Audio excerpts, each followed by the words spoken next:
पांडुरंग निघाले संत सावतामाळीच्या भेटीला। या अभंगाप्रमाणे संत सावतामाळी यांची कर्मभूमी असणाऱ्या माढा तालुक्यातील अरण या गावची आख्यायिका आहे।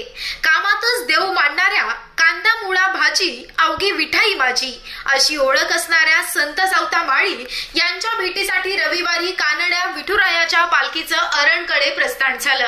हा सोहळा आध्यात्मिकदृष्ट्या अत्यंत महत्त्वाचा मानला जातो। या सोहळ्याचा पहिला मुक्काम पंढरपूर हे रोपडेपर्यंत असतो। यामध्ये लोकप्रतिनिधी म्हणून पहिल्यांदाच आमदार अभिजित पाटील हे पांडुरंगाच्या पालखीसोबत आणि तमाम वारकरी भाविकांसोबत जय हरी विठ्ठल नामाचा जयघोष करत कांदा मुळा भाजी अवघी विठामाळी माझी म्हणत पालखीमध्ये पायी चालत सामील झाले होते। दिनांक 20 जुलै रोजी पंढरपूरवरून संत शिरोमणी सावतामाळी यांच्या अरण तालुका माढा येथील समाधी स्थळाकडे दरवर्षीप्रमाणे या वर्षी देखील पांडुरंगाची पालखी प्रस्थान ठेवून 3 दिवसांचा पायी प्रवास केल्यानंतर 26 जुलै रोजी अरण येथे पोहोचणार आहे। दरम्यान संत सावतामाळी पुण्यतिथी सोहळ्यानिमित्त पारंपरिक भक्ती, श्रद्धा आणि सेवा यांचं प्रतीक असणारा हा अनोखा सोहळा मोठ्या उत्साहामध्ये पार पडला आणि या भक्ती सोहळ्यात माढा विधानसभा मतदारसंघाचे लोकप्रिय आमदार अभिजित आबा पाटील यांनी स्वतः पायी दिंडीमध्ये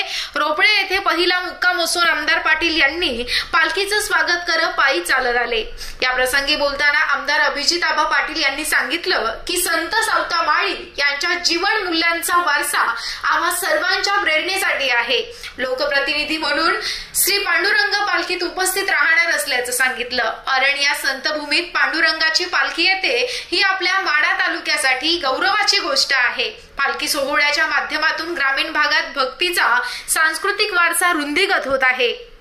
हा सोहळा अधिक व्यापक करण्यासाठी पुढील वर्षामध्ये शासन स्तरावरून आवश्यक त्या योजना राबवण्याचा मानस त्यांनी व्यक्त केला। यावेळी वारकरी संप्रदायातील अनेक मान्यवर मंडळी, कीर्तनकार, स्थानिक भक्तगण, सावता परिषद पदाधिकारी, युवा कार्यकर्ते आणि ग्रामस्थ मोठ्या संख्येने उपस्थित होते।